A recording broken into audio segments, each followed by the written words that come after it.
মোহাম্মদ নজরুল ইসলাম শিকার দক্ষিণ পাড়া ঘরোয়া ফুটবল লীগ 2024 তাকে বিশেষভাবে দৃষ্টি আকর্ষণ করছি।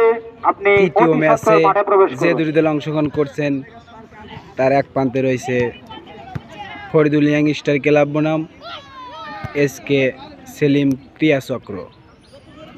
এই পাশে আছে এসকে সেলিম ক্রিয়া চক্র, এই পাশে আছে ফরিদুল ইয়াং স্টার ক্লাব।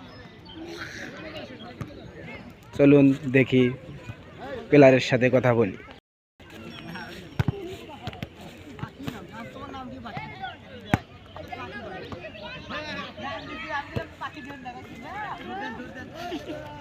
ইনি হচ্ছেন এসকে সেলিম রানা, দলীয় ক্যাপ্টেন।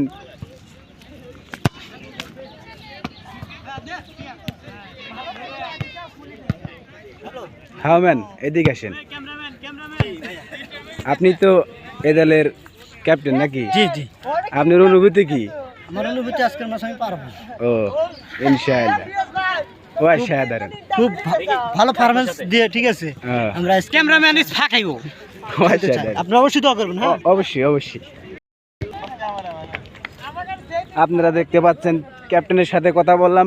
এ পর্যায়ে খুব একটা ক্যাদের ভিতরে একটা গেছি। আপনি কয় নাম্বার জার্সি? দাঁড়ান। ও জুয়েল রানা, জার্সি নাম্বার 13। আপনার দলের নাম কি? এডি পরে আছি। হ্যাঁ বস, হ্যাঁ আপনি বলতে পারেন আপনার দলের নাম কি? আমার দলের নাম এসকে ইয়াং স্টার ক্লাব, পরিচালনায় কুত্তা সেলিম। আমার দলের মনে করেন সবাই খেলে কুত্তার মতো। এখানে কোনো সবাই মাল খাওয়া। এখন মনে করেন যে এটা ক্যাপ্টেন, এটা হলি ক্যাপ্টেন, টিম ম্যানেজার। হ্যাঁ শুরু হালা দিব, বোঝেন না? আমাদের তো খেলাটা জার্সি নাম্বার 2 তে খেলেন। হ্যাঁ জার্সি নাম্বার 2 না? 2। এখানে মনে করেন যে আমাদের দলের সবলি নিম, এই কারণে যে কয়েকজন আলা টাইট আছে সব মাল খায়, আর একটু টাইট হয়ে সব শুরু আলাদা নেই। আজকের খেলা ইনশাল্লাহ আমাদের কি জয় হবে। ও থ্যাংক ইউ, ধন্যবাদ জুয়েল রানাকে। তিনি অসংখ্য কথা বলেছেন।